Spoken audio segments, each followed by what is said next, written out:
देखिए आज एक्सरसाइज है 3.3 क्वेश्चन नंबर 2। क्या कह रहा है? 2x प्लस 3y बराबर 11 और 2x माइनस 4y बराबर माइनस 24 को हल कीजिए और इससे m का वह मान ज्ञात कीजिए जिसके लिए y बराबर mx प्लस 3 हो। ठीक है, सवाल में क्या दिया है? 2x प्लस 3y बराबर 11 और 2x माइनस 4y बराबर माइनस का 24। ये इक्वेशन 1 बना ली, ये इक्वेशन 2।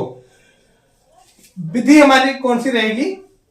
देखिए विधि जो हम यूज कर रहे हैं वो कर रहे हैं प्रतिस्थापन। तो इसके लिए आपको बताया गया था कि किसी भी एक इक्वेशन पहली या दूसरी से हम एक से y किसी एक का मान निकालेंगे। तो यहां पर हम ले रहे हैं समीकरण 2 से। तो समीकरण 2 से क्या हो जाएगा? 2x माइनस का 4y बराबर माइनस का 24। 2x ये देखो माइनस का 4y इधर जाएगा तो ये हो जाएगा मेरा प्लस का 4y। ठीक है, अब देखिए x ये 2 मल्टीप्लाई में, ये जाएगा डिवाइड में। ठीक है, तो यहां पर आ जाएगा 12 2 भाई, दोनों को अलग अलग डिवाइड कर दिया मैंने 2 से। ये इक्वेशन बनाएंगे हम 3। अब देखिए मैंने किससे लिया है? 2 से, तो ये वैल्यू कहां रखी जाएगी? 1 में। समीकरण 1 में रखने पर 2x प्लस का 3y बराबर 11। देखो 2, ये x की वैल्यू निकल कर आई है तो x की जगह लिखेंगे माइनस का 12 2y और ये आ गया 3y बराबर 11। देखो मल्टीप्लाई करेंगे, 12 दूनी 24 और 2 दूनी 4। अच्छा, ये 3y ऐसे रहेगा, ये हो जाएगा। अब देखिए माइनस का इधर जाकर हो जाएगा प्लस का, और ये दोनों यहां पर सॉरी हमारा प्लस आएगा। क्या आएगा? प्लस। देखिए ये ऊपर प्लस था, नीचे क्या आएगा? प्लस।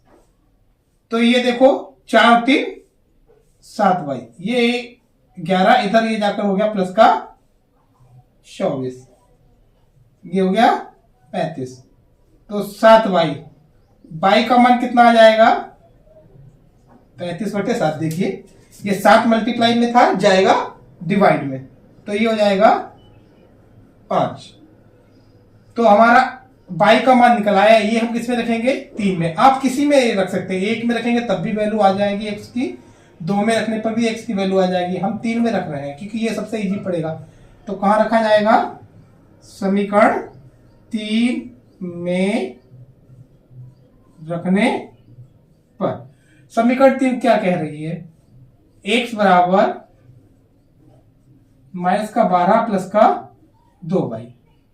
देखिए माइनस का 12 2 और ये आ जाएगा y का मान 5 5 दूनी 10। तो माइनस का 12 है प्लस का 10, तो माइनस का ज्यादा है, तो जिस चीज का ज्यादा होता है प्लस का ज्यादा होता है, प्लस का वैल्यू बचता है, और माइनस की वैल्यू होती है ज्यादा तो माइनस की बचती है। यहां पर माइनस की ज्यादा है तो माइनस की बचेगी। कितनी ज्यादा है? देखो 12 और 10, तो 2 ज्यादा है।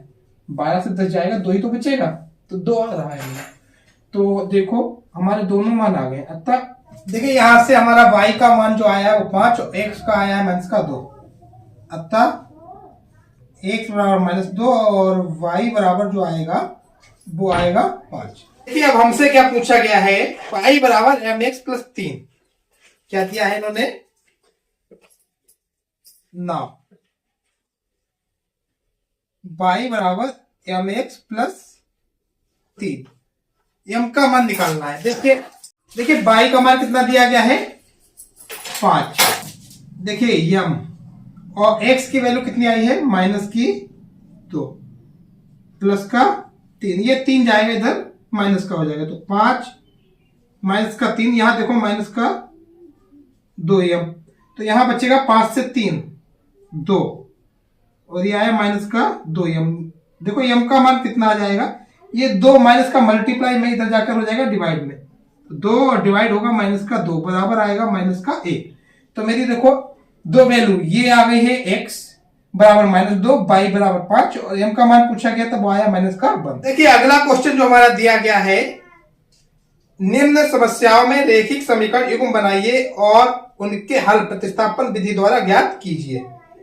पहला पॉइंट इसमें दिया गया, दो संख्याओं का अंतर 26 है और एक संख्या दूसरी संख्या की 3 गुनी है, उन्हें ज्ञात कीजिए। देखिए सवाल में दिया है संख्याओं का अंतर, संख्या है 2, तो दोनों संख्याएं पहले मानी जाएंगी। माना पहली संख्या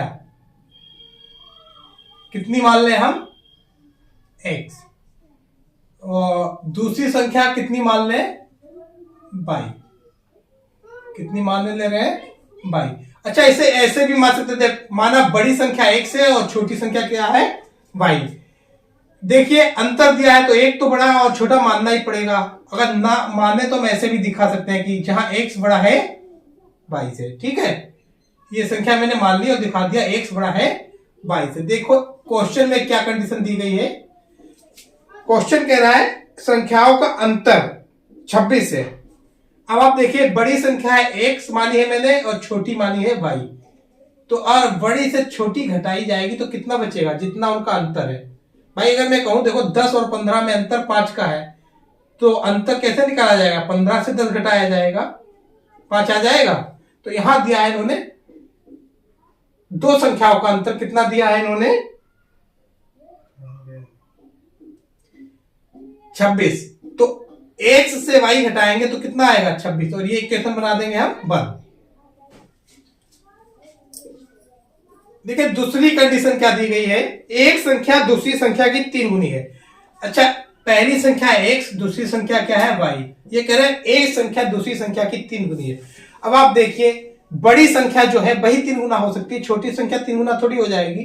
तो बड़ी संख्या मैंने कौन सी मानी है, x, ये संख्या हमारी 3 गुना होगी, किसकी, y की। ये इक्वल दिखाना है हमें इक्वेशन बनाने के लिए, तो क्या करना होगा, ये 3 गुना पहले से ही है इसका, तो इसका अगर हम 3 गुना कर दें तो ये इक्वल हो जाएगा। देखिए x जो था y का 3 गुना था, अब y का 3 गुना मैंने ये भी कर दिया है, तो ये x के बराबर हो गया है। अब यहां से हमारा इक्वेशन नंबर 2 इसे ही बना ले रहे हैं कि प्रतिस्थापन हम लगाएंगे तो उसमें x से y का मान ही निकाला जाता था, तो इसे इधर लाकर इक्वेशन बनाने की कोई जरूरत नहीं। देखिए प्रतिस्थापन में होता क्या था, x का मान अगर समीकरण 2 से निकालते थे तो किसमें रखते थे, 1 में। तो ये मैंने वही निकाला है, किसमें रखा जाएगा, 1 में। तो समीकरण 1 में रखने पर x माइनस y बराबर 26, x की जगह कितना लिखा जाएगा, 3y माइनस का y बराबर 26। देखो 3 से 1 y घटेगा तो यहां बचेगा 2y बराबर आएगा 26। y का मान आएगा 26 और बटे में जाएगा 2, तो यहां कितना बच जाएगा, 13। y का मान कितना आ गया है, 13। ये कहां रखेंगे, इक्वेशन 2 या 1 किसी में भी, यहां से रखने पर इजी हो रहा है। तो क्या करेंगे हम, y का मान समीकरण 2 में रखने पर, देखिए क्या दी गई है, 2, x बराबर 3y, कितनी दी गई है, x बराबर 3y, y का मान कितना आया है, 13, 13 तिया 39। अतः पहली संख्या हमारी कितनी आ गई है, 39, और दूसरी संख्या जो आई है वो आई है 13। देखिए आंसर हम ऐसे ही चेक कर ले रहे हैं, इन्होंने कहा दोनों का अंतर, तो 39 से 13 घटाएंगे तो 26 आ जाएगा, ठीक है।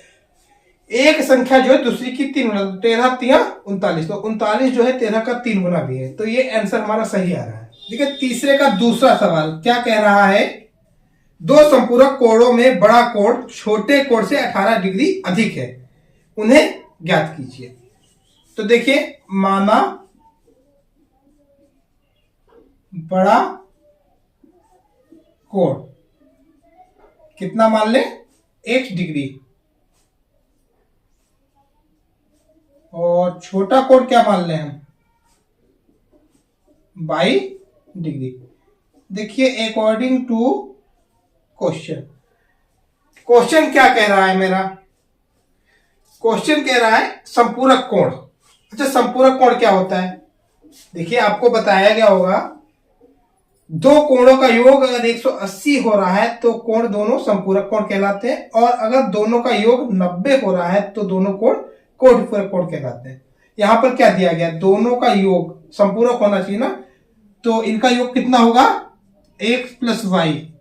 इक्वेशन आएगी मेरी फर्स्ट बराबर 180। देखिए x प्लस वाई बराबर 180, ये इक्वेशन हो गई बंद। अच्छा, दूसरी कंडीशन इन्होंने क्या दी गई? बड़ा कोण छोटे से 18 डिग्री अधिक है। देखिए, बड़ा कोण मेरा कौन सा माना है? x, और छोटा कौन सा माना है? y। ये कह रहे हैं ये वाला ज्यादा है 18, तो अगर हम इसमें क्या करें? 18 ऐड करते हैं तो अब ये बराबर हो जाएगा। ये 18 पहले से ज्यादा था 22 से, तो 22 में 18 अगर ऐड हो गया तो 22 में 18 ऐड करके ये इसके बराबर आ गया है। तो ये इक्वेशन बना लेंगे हम 2। ये मैम फिर से हम कहां रखेंगे? देखिए, ये वैल्यू हम रखेंगे इक्वेशन 1 में। समीकरण 1 में रखने पर क्या हो जाएगी? x प्लस वाई बराबर 180, तो x प्लस वाई बराबर 180। x की जगह लिखेंगे हम y प्लस 18, और ये y, ये हो गया 180। 1 और 1 2 y हो जाएंगे, और ये 18 जाकर इधर घट जाएगा मेरा, तो कितना बचेगा? 162। देखिए, हमारा आया 2y बराबर 162। y का मान आएगा 162 बटे में जाएगा 2, 2 8 16, 2 1 2, तो y का मान आ गया 81 डिग्री। ये समीकरण 2 में रखेंगे, तो समीकरण 2 में रखने पर x बराबर कितना है? समीकरण 2, x बराबर y प्लस 18 y, और यहां पर क्या करेंगे हम? y का मान कितना है? देखिए, y का मान निकला है 81 प्लस 18, ये हो जाएगा 99। अतः बड़ा कोण कितना है?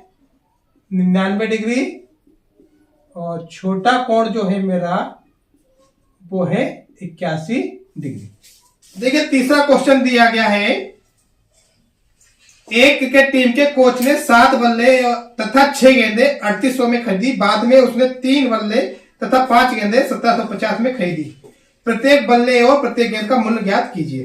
देखिए, आपको बताया गया होगा कि कभी भी ऐसा सवाल आया है जिसमें किसी चीज की कीमत पूछी जा रही है, कोई भी अज्ञात चीज पूछी जा रही है, तो सबसे पहले वही मानी जाती है। इसमें देखो क्या क्या पूछा गया, एक बल्ले की कीमत और एक गेंद की कीमत। तो हम क्या मानेंगे? माना एक बल्ले का मूल्य कितना है? 100 रुपए।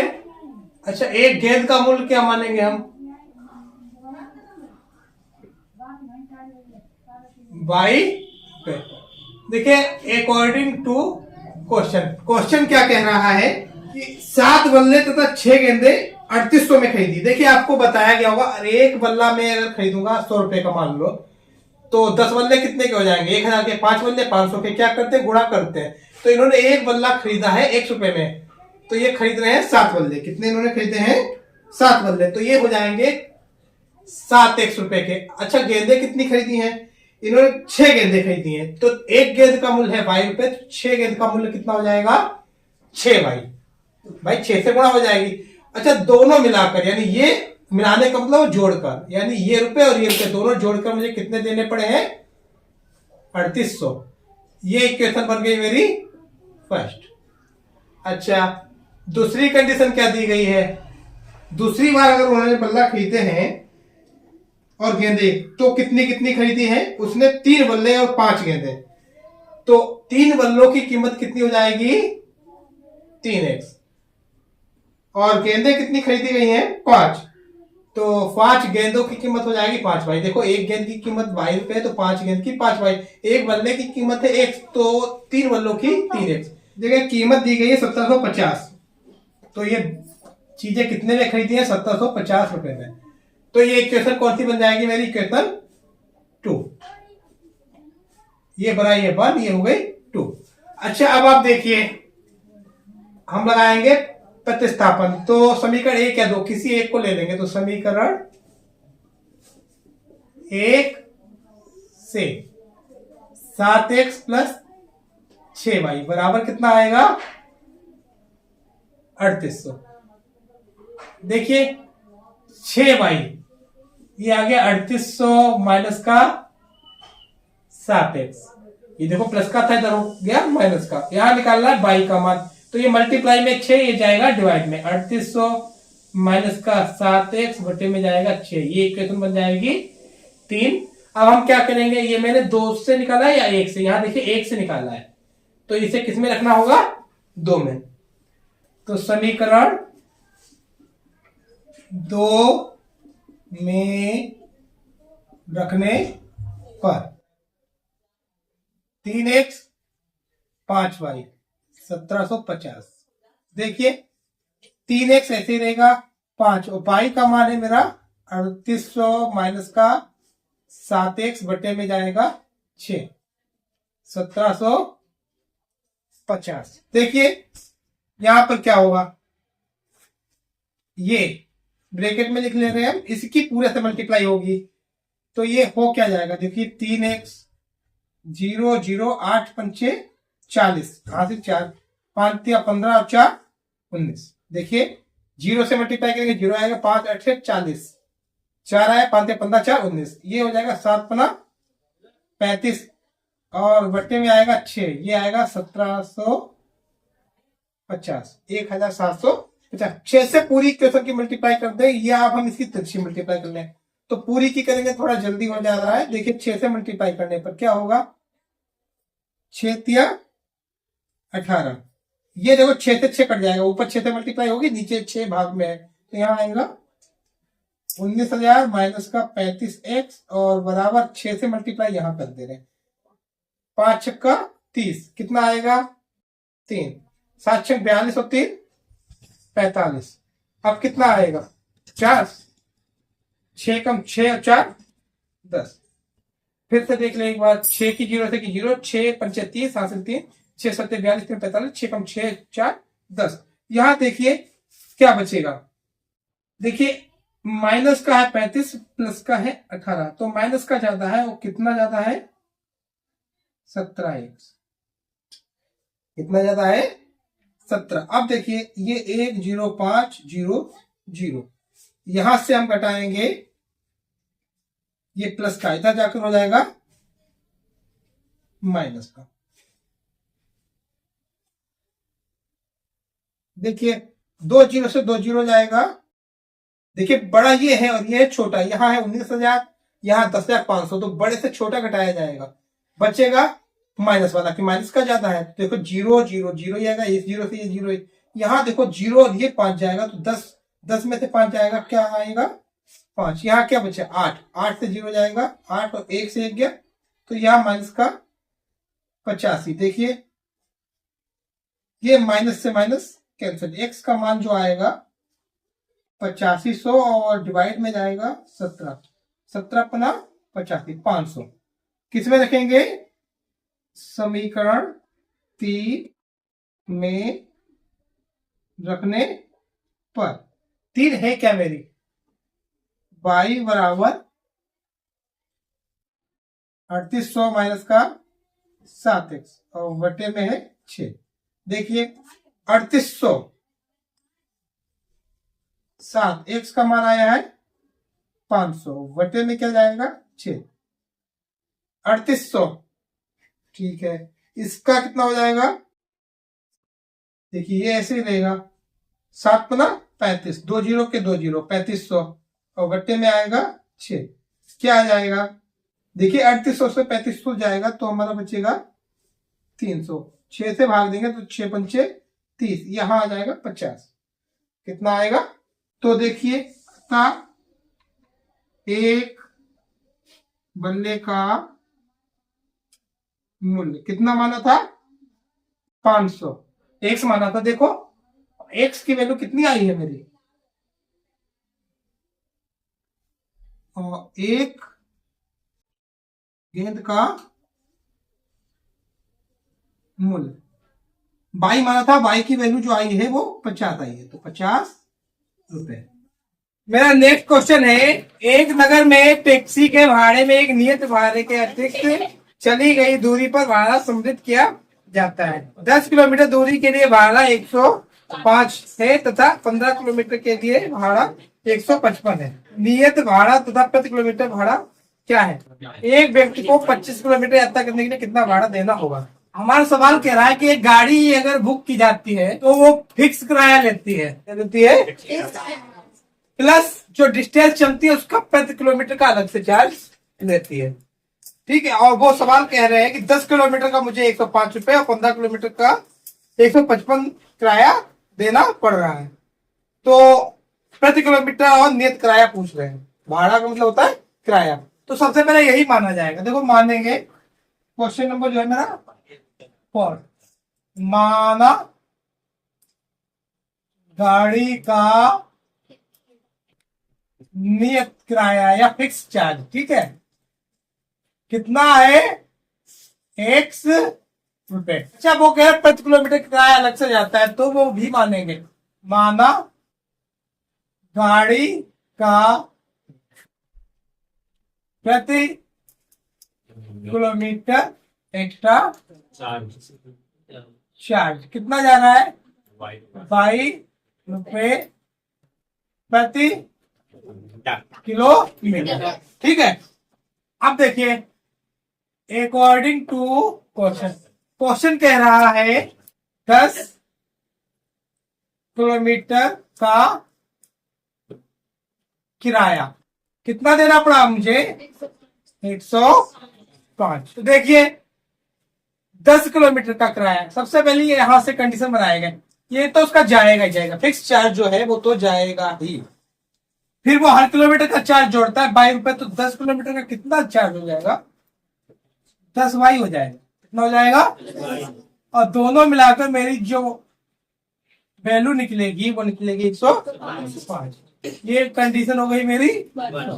अच्छा दूसरी उन्होंने कंडीशन कहा है, जब वो कितना किलोमीटर चलता है तो 15 किलोमीटर का किराया या भाड़ा कितना गया? 155। तो देखो एक तो तब भी जाएगा, ये फिक्स चार्ज है, जाना ही जाना है, और हर किलोमीटर का वो वाई ले रहा है, तो 15 किलोमीटर का हो जाएगा 15 वाई, और दोनों मिलाकर मुझे देना पड़ेगा 100। तो ये कंडीशन बन गई सेकंड। अच्छा सबसे पहले मैं जो ट्रिक है इसमें वो लगानी है प्रतिस्थापन। कौन सा मेथड लगाना है? प्रतिस्थापन, सब्स्टिट्यूशन मेथड। तो क्या करेंगे हम, इक्वेशन 2 को ले या 1 को, किसी एक को लेना है, हम 2 को ही ले रहे हैं। तो समीकरण 2 से 2 है क्या? x प्लस 15y बराबर में कितना है? अब आपको बताया गया था इससे मैं x या y किसी एक का मान निकालता हूं। मैं निकालूंगा x की वैल्यू, तो x की वैल्यू हो जाएगी 155 माइनस का ये हो जाएगा 15। भाई ये देखो इधर प्लस का इधर जाकर हो जाएगा, और ये इक्वेशन नंबर बन गई। ये वैल्यू किस में रखेंगे हम? 1 में। भाई 2 से निकाला तो 1 में ही रखना पड़ेगा। समीकरण 1 में रखने पर समीकरण 1 क्या है? x 10y बराबर 105। x की जगह क्या लिखेंगे हम? 155 माइनस 15, और ये प्लस का 10y है, बराबर में आएगा 100।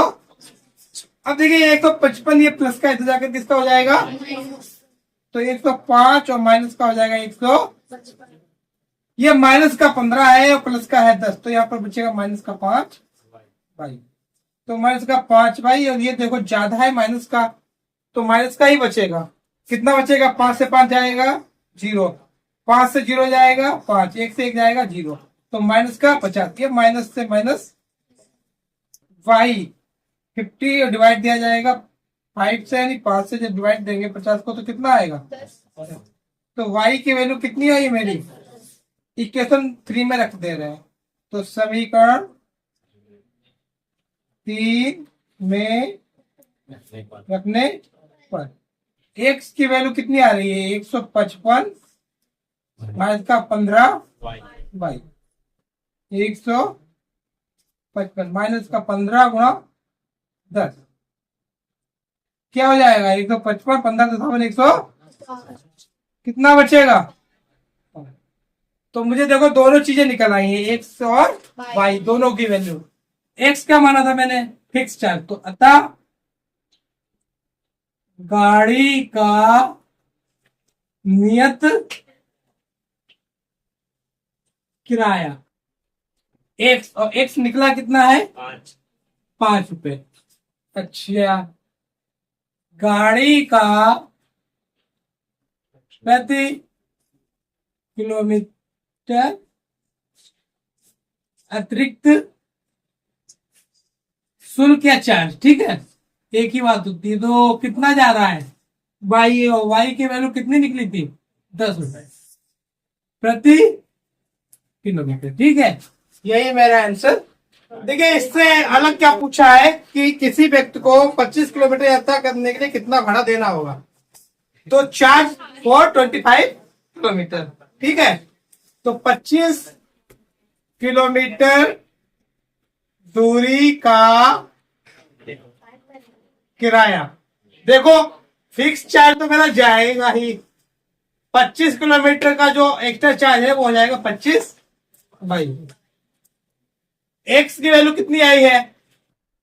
बाई 25, बाई की वैल्यू आई है 10 रुपए, तो 5 और इसकी वैल्यू हो जाएगी 250।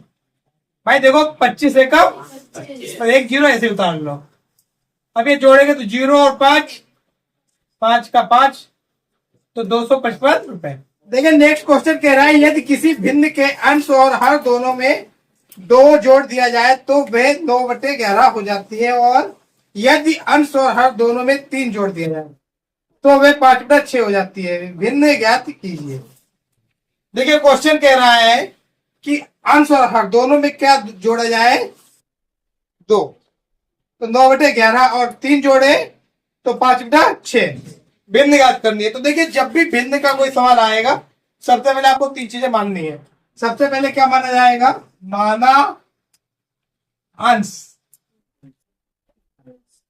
x हर y, और भिन्न, भिन्न जो हो जाएगी वो हो जाएगी x/y, numerator denominator and fractions, ठीक है। क्या हो जाएगा? Numerator denominator and fraction. अच्छा, अकॉर्डिंग टू क्वेश्चन, क्वेश्चन क्या कह रहा है?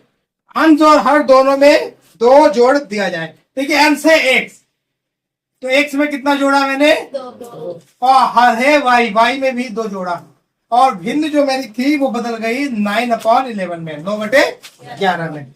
अब देखो इसे क्रॉस मल्टीप्लाई किया जाएगा तो 11x और 11 2 जा 22, 9y, 9 2 जा 18, ये जाएगा इधर तो 11x प्लस, अच्छा ये इधर जाएगा ये इधर आएगा, तो देखो 9y जो है वो हो जाएगा माइनस का 18 माइनस का 22, तो 11x माइनस का 9y, और यहाँ बचेगा मेरा माइनस का 4।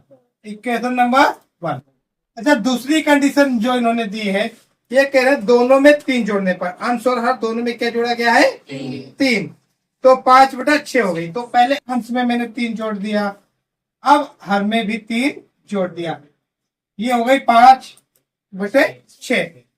फिर क्रॉस मल्टीप्लाई करेंगे, ये हो जाएगा 6 6 तिया 18, 5y 5 तिया 15। तो देखो यहाँ पर 6x इक्वल क्या आएगा? 5y प्लस का 15, और ये इधर आकर हो जाएगा माइनस का 18। तो देखो ये बचेगा क्या? 5y माइनस का 3, देखो 15 प्लस का माइनस का 18, ज्यादा किसका है? माइनस का। जितना ज्यादा है वो ये लिख दिया मैंने, 3 ज्यादा है 3 लिख दिया, माइनस का इसलिए माइनस का लिखा है। अच्छा, ये 6 मल्टीप्लाई में, अब ये नेक्स्ट लाइन में कहा जाएगा? डिवाइड में। तो इक्वेशन नंबर 2 देखो, मैंने यहाँ 2 ना बनाकर इस तरीके से मैंने सीधे इसे ऐसे में कन्वर्ट कर दिया। अगर हम पहले ऐसा बनाते फिर बाई 2 समीकरण 2 का लेते फिर ये बनाते, तो मैंने इसे यहीं से सॉल्व करना चालू कर दिया, एक्स का ही मान निकाल दिया। अब ये किस में रखेंगे हम? 1 में। तो समीकरण 1 में रखने पर देखो एक है क्या मेरा 11x माइनस की 9y बराबर है माइनस का 4। x की वैल्यू लगा दो यहाँ पर, x की वैल्यू है 11 और x की लिए आएगा 5 बाई माइनस का 3 बटे में क्या आएगा माइनस का 9y बराबर माइनस का 6। देखो मैं पूरी समीकरण की 6 से मल्टीप्लाई कर रहा हूँ। जब पूरी समीकरण की 6 से मल्टीप्लाई होगी तो देखो ये 6 मल्टीप्लाई में आएगा, इधर डिवाइड में, ये तो कट जाएगा। यहाँ पर केवल क्या बचेगा 11, अब ब्रैकेट में बचेगा 5y माइनस का 3, यहाँ 6 से गुणा हो जाएगी तो 9 छक 54, 9 6 54। अब देखिए ये 6 से यहाँ हो जाएगी तो 24 आएगा, 6 चौक 24, 6 हो जाए 24। अच्छा अब हमें क्या करना है, ये ब्रैकेट ओपन करना पड़ेगा तो ये अंदर मल्टीप्लाई होगी, 11 की 5 होगी, 11 पचे 55, 11 तिया 33 और माइनस का 54 भाई यहाँ आएगा माइनस का 24। अब आप देखिए यहाँ पर 55 है प्लस का माइनस का है 54, तो 55 में से 54 घटेगा तो 1 प्लस का बचेगा, y की वैल्यू प्लस का 1 बचेगी और ये इधर जाकर प्लस का हो जाएगा। तो देखिए नेक्स्ट लाइन क्या बनेगी, 1 y बची है माइनस का 24 इक्वल में और 33 ये आएगा इधर मेरा प्लस का हो जाएगा। तो y इक्वल देखो यहाँ पर 33 ये है 24, 24 घटेगा तो देखो कैसे घटाएंगे, 13 में से 4 गया 9 बचा, 2 से 2 गया 0, यानी y की वैल्यू कितनी आ गई है, ये रखेंगे समीकरण 3 में। सॉरी 3 पर आई ही नहीं है तो समीकरण 2 में रखा जाएगा। समीकरण 2 में रखने पर 2 है क्या मेरी इक्वेशन 2 है x इक्वल 5 बाई माइनस का 3 अपॉन 6 और इसमें वैल्यू पुट करो 5 9 माइनस का 3 अपॉन 6, 9 बचे 45 माइनस का 3 बटे में 6, 45 से 3 जाएगा 42 आएगा बटे में 6, 6 सते अतः भिन्न, तो भिन्न मेरी क्या हो जाएगी x बटे वाई, x का मान निकला है 7 और y का वैल्यू जो है 9 आया। अच्छा ये आंसर चेक कर लो, इन्होंने कहा दोनों में 2 जोड़ दो तो 7 और 2 9 और 9 2 11, 9 बटा 11 बदल गया, दोनों में 3 जोड़ो 7 3 10 और 9 3 12, तो देखो 10 बटे 12 काटो 2 पंचे 2 छंग 5 बटा 6 बदल गई, तो ये वैल्यू सही है। देखिए अगला क्वेश्चन हमारा है 5 वर्ष बाद जेकब की आयु उसके पुत्र की आयु से 3 गुनी हो जाएगी। 5 वर्ष पूर्व जेकब की आयु उसके पुत्र की आयु की 7 गुनी थी, उसकी वर्तमान आयु क्या है। देखिए आयु का जब भी क्वेश्चन आता है तो सबसे पहले वर्तमान आयु को ही माना जाता है। किसकी किसकी आयु दी गई है, जेकब और उसके पुत्र की, तो माना जेकब की वर्तमान आयु x वर्ष और पुत्र की वर्तमान आयु y वर्ष। देखिए कंडीशन पहली इन्होंने क्या दी है कि 5 वर्ष बाद जेकब की आयु उसके पुत्र की आयु से 3 गुनी हो जाएगी।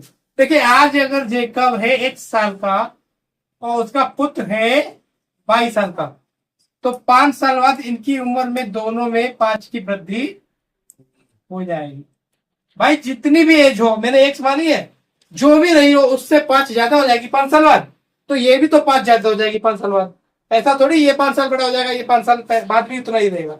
भाई दोनों की एज 5 साल ज्यादा हो जाएगी। अब इन्होंने अगली कंडीशन में दिया क्या था कि 5 वर्ष बाद जेकब की आयु पुत्र से 3 गुनी, तो ये मैंने इक्वल दिखाया है, जबकि क्वेश्चन क्या कह रहा है ये वाली आयु जो है 3 गुनी है और मैंने इसे दिखाया क्या है इक्वल। तो हम क्या करेंगे, इसका भी 3 गुना कर देंगे, अब तो इक्वल हो गया। भाई ये 3 गुना है, इसका 3 गुना कर दिया, दोनों बराबर हो गए। ठीक है, अब इसे सॉल्व करेंगे। ये हो जाएगा x प्लस 5, ये हो जाएगा 3y प्लस 3 बचे ये x, और ये 3y इधर आकर हो जाएगा माइनस का 3y, बराबर में ये 15 है, और ये इधर माइनस का जाएगा, प्लस का इधर जाकर माइनस का 5 हो जाएगा। अच्छा, x माइनस का 3y बराबर में बचेगा क्या, 10। Equation number. दूसरी कंडीशन इन्होंने क्या कही है, देखो पहली कंडीशन तो ये थी, दूसरी कंडीशन दी है 5 वर्ष पूर्व जैकब की आयु उसके पुत्र की 7 गुनी थी। देखो अगर ये आज 1 वर्ष का है तो 5 साल पहले 5 साल कम रहा होगा, और ये 22 वर्ष का है तो 5 साल पहले ये भी तो 5 कम रहा होगा, दोनों 5 साल। उस समय ये 7 गुना था, 7 टाइम्स था अपने पुत्र की आयु से। तो अगर पुत्र की आयु का 7 गुना कर दें, 7 टाइम्स कर दें तो इक्वल हो जाएगा।